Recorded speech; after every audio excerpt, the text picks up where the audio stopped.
Ha turibsan, yur ketdi. O'rtamga kirmay qo'ya qolay, pulim yo'q-da. Hozir bolalar jerkib teshiydi baribir. Ballarda ajrab qolasan, to'xta. Mana yonimda 200 ming so'm pulim bor. Shuni o'zingga to'la. Men pulim yo'q desam, balla meni nomimga ham to'lab olaveradi. Yur endi. Do'stim osh zo'r bo'pti. Oldi. Osh zo'rlikka zo'r chiqibdi, lekin osh puli borga chiqazgan yeyishchi. 88 mingdan shu chiqqan, mana qo'yib qo'ying oldindan. Shu ovqat yegan mahalda oshni pulini gapirmasak bo'lardi-da.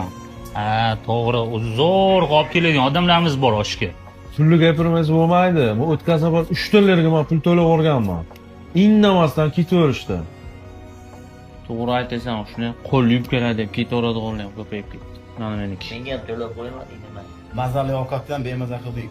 Ma, Shokir uzatib yubor. Menda to'g'risi pulim yo'q edi. Shokir to'layapti bu safar. Puling bo'lmasa oshga kelib nima qilasan? Hayron qolaman. Shunaqa gadoylar ham ko'payib ketdi. Men izlachi ham kerak emas. Men shuncha ham to'layman mana. Haqiqat yo'q bu dunyoda. Yo'q, haqiqat yo'q. Izlayman.